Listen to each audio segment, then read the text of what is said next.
Hello friends, good evening. आज हम लोग डिस्कस करेंगे सेक्शन 44 ए ई के बारे में, जो कि है कि टैक्सेशन ऑफ ट्रांसपोर्टेशन। इसमें एक डिफरेंट टाइप का टैक्सेशन है। अगर आपका गाड़ी के ऊपर, अगर आपका गाड़ी 10 से ज़्यादा है तो आपको ये सेक्शन अप्लाई नहीं होगा, और 10 से कम है गाड़ी तो ये सेक्शन आपका अप्लाई होगा। और इसमें कुछ खास बातें की गई है कि अगर एलिजिबिलिटी कवर जो जो business applying and hiring and leasing of goods करते हैं उन्हीं के लिए ये अप्लाई है। अगर आपका 10 से ज़्यादा गाड़ी है तो ये सेक्शन आपके लिए अप्लाई नहीं होगा।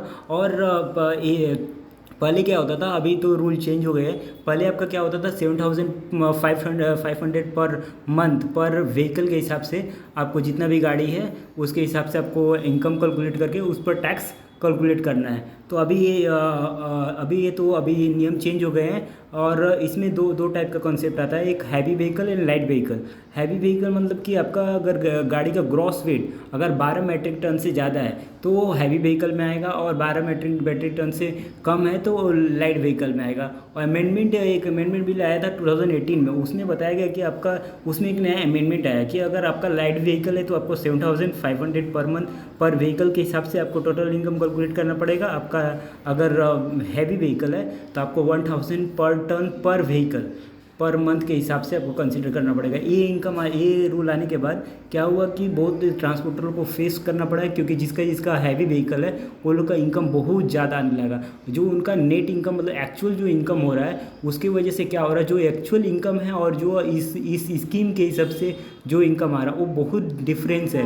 क्योंकि 1,000 पर टन पर व्हीकल निकालते हैं तो बहुत ज़्यादा इनकम आता है। मैं बहुत सारे ट्रांसपोर्टर का कैलकुलेशन कर चुका हूँ, तो मालूम चलता है कि एक्चुअल और जो इस स्कीम में है वो बहुत डिफरेंस है। तो इसमें कुछ अमेंडमेंट होना चाहिए अभी गवर्नमेंट के हिसाब से। अगर ये स्कीम आप अगर 44 ए ही अप्लाई करते हैं तो आपको इसी हिसाब से आपको टैक्स पेमेंट करना पड़ेगा।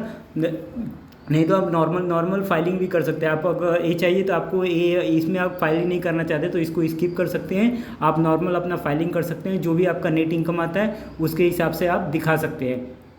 और इसके एक और ख़ास बात है कि अगर आपका इस स्कीम में है तो आप अगर पार्टनरशिप फॉर्म है तो आपको क्या इंटरेस्ट एंड रेम्युनरेशन भी यहाँ से डिडक्ट करने के लिए मिलेगा। और अगर आपको समझिए आपको जितना भी इनकम आ रहा है, समझिए आपका इस स्कीम में 6 लाख इनकम आ रहा है, लेकिन आपका एक्चुअल आप 4 लाख या 3 लाख से आप डिक्लेयर करना चाहते हैं तो आपको उस केस में आपको ऑडिट दिखाना पड़ेगा। ऑडिट करवाना पड़ेगा बाई चार्टेड अकाउंटेंट, और चार्टेड अकाउंटेंट से ऑडिट कराना पड़ेगा अंडर सेक्शन 44 ए बी में।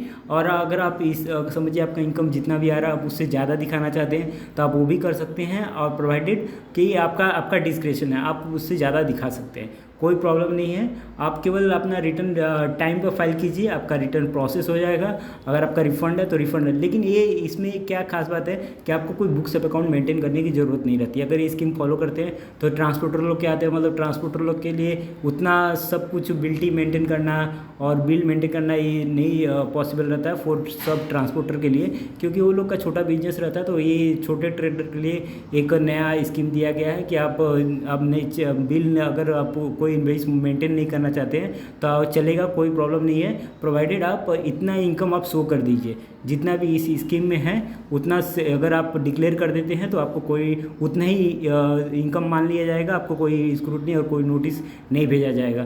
तो ये भी स्कीम इसके लिए जो आपका कोई अकाउंट मेंटेन नहीं करते ये स्कीम उनके लिए ठीक है।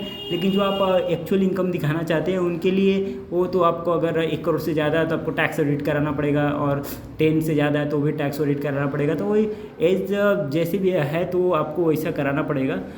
तो आप देख लीजिए जैसे भी है, जो भी आप फाइलिंग करें पहले आप पूरा प्रोविज़न पढ़ लें फिर ही फाइल करें। Thank you.